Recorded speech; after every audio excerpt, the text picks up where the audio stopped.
दया नहीं, अधिकार चाहिए, सहानुभूति नहीं, प्यार चाहिए। दोस्तों, आमतौर पर हमारे आसपास कई प्रकार की विकलांगताओं से पीड़ित कुछ लोग होते हैं और हमें उनके बारे में पता ही नहीं होता है, क्योंकि कुछ विकलांगताएं अप्रत्यक्ष रूप से दिखती नहीं है। कुछ विकलांगताएं ऐसी होती है प्रत्यक्ष रूप से सामने से दिख जाती है, हमें किसी व्यक्ति को देखते ही पता लग जाता है, अंदाजा लग जाता है कि ये व्यक्ति दिव्यांग है या विकलांग है। लेकिन कुछ विकलांगताएं इस प्रकार की है कि एकदम से देखने से अंदाजा नहीं लगाया जा सकता या पता नहीं लगता है कि ये कोई सामने वाला व्यक्ति है वो दिव्यांग है या विकलांग है। विकलांगता से अभिप्राय शारीरिक और मानसिक रूप से अक्षमता के होने से है। ये अक्षमता प्राकृतिक रूप से भी हो सकती है और गैर प्राकृतिक रूप से भी। प्राकृतिक रूप से अक्षमता जन्म से हो सकती है या जन्म के बाद में किसी प्रकार की बीमारी या संक्रमण की वजह से पैदा हो सकती है। गैर प्राकृतिक जो अक्षमता है वो अधिकांशतः दुर्घटना की वजह से होती है। हम प्राय देखते हैं कि दुर्घटना के बाद में किसी व्यक्ति के जो अंग है वो स्थायी रूप से विकलांग की श्रेणी में आ जाते हैं। वर्तमान में विकलांग शब्द की जगह दिव्यांग शब्द को बेहतर माना गया है। अक्सर समाज में दिव्यांग लोगों को अलग दृष्टि से देखा जाता है, उनके प्रति दया व सहानुभूति का भाव नजर आता है, उन्हें कमजोर समझा जाता है। जिस आदर और सम्मान के वे हकदार होते हैं उससे उन्हें वंचित रखा जाता है। आज के आधुनिक युग में इस तरह की सोच में बदलाव लाने की जरूरत है, क्योंकि राष्ट्रीय और अंतर्राष्ट्रीय स्तर पर हमें कई ऐसे उदाहरण देखने को मिल जाएंगे जिसमें विकलांगता को चुनौती देकर लोगों ने ये साबित कर दिखाया है कि अगर अवसर उपलब्ध करा दिए जाएं तो दिव्यांग भी किसी से कम नहीं है। उन्होंने साबित कर दिखाया है कि मंजिलें उन्हीं को मिलती है जिनके सपनों में जान होती है। सिर्फ पंखों से कुछ नहीं होता, हौसलों से उड़ान होती है। जिस समाज में हम रहते हैं उस समाज से हम बहुत कुछ सीखते हैं, बहुत कुछ प्राप्त करते हैं। हमारा सारा विकास उसी समाज में होता है। एक सामाजिक प्राणी होने के नाते हमारा नैतिक दायित्व बनता है कि अगर उस समाज का कोई अंग या कोई हिस्सा कमजोर है, यानी कि उस समाज में कोई दिव्यांग है, तो उसकी हम सहायता करें, उसकी हम मदद करें। हमारा ये कर्तव्य बनता है कि हम दिव्यांगों का साथ दें ताकि राजनीतिक रूप से, धार्मिक रूप से, आर्थिक रूप से और सामाजिक रूप से किसी भी प्रकार से किसी भी दिव्यांग का किसी भी तरह से कोई शोषण ना कर सके। समाज में जैसा व्यवहार आम जन के साथ किया जाता है उसी प्रकार का व्यवहार दिव्यांगों के साथ भी हो। उनसे किसी भी तरह का भेदभाव ना किया जाए ताकि उनके मन में किसी तरह की हीन भावना ना पैदा हो और वो आत्मसम्मान के साथ जीने के लिए आगे बढ़ सके।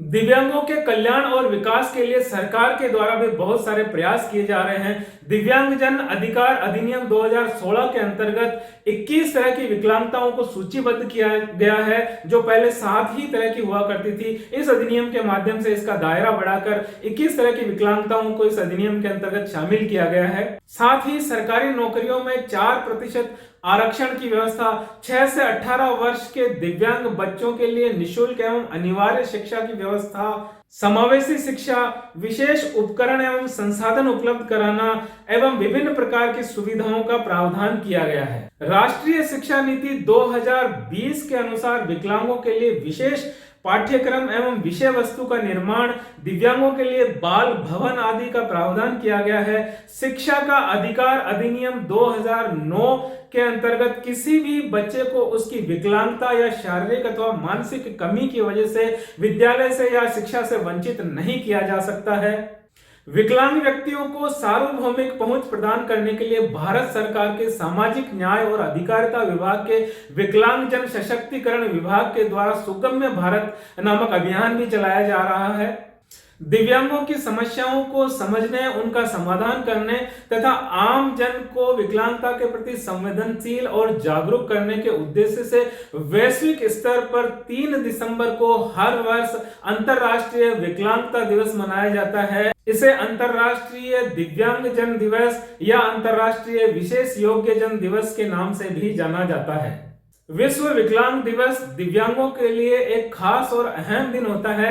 इस दिन पूरी दुनिया में दिव्यांगों को प्रोत्साहित करने, उनको उत्साहित करने और उनकी प्रतिभाओं को निखारने का प्रयास किया जाता है। अलग अलग गतिविधियां की जाती है सरकार के द्वारा तथा गैर सरकारी संगठनों के द्वारा और सामूहिक रूप से सामाजिक संस्थाओं के द्वारा बहुत सारी ऐसी गतिविधियां की जाती है जिसमें दिव्यांगों का कल्याण हो और दिव्यांगों का विकास हो सके। संयुक्त राष्ट्र की आम सभा ने वर्ष 1981 को दिव्यांगों के लिए अंतर्राष्ट्रीय वर्ष घोषित किया था। उसके बाद संयुक्त राष्ट्र की महासभा और संयुक्त राष्ट्र संघ ने आम सहमति से 1983 से लेकर 1992 का जो दशक था उसे दिव्यांगों का दशक घोषित किया। इसी दशक की समाप्ति पर इस दशक की पूरी सफलता को देखते हुए 3 दिसंबर 1992 से हर वर्ष विकलांगता दिवस यानी कि अंतरराष्ट्रीय विकलांगता दिवस मनाना शुरू किया गया और यह परंपरा निरंतर चली आ रही है।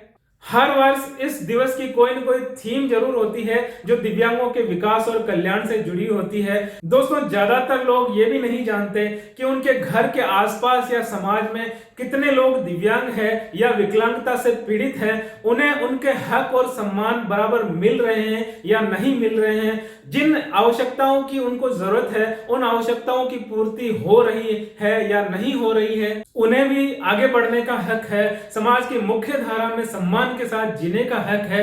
इसके लिए आपके और हमारे जैसे सामान्य लोगों के सहयोग की उनको जरूरत है, सहायता की जरूरत है।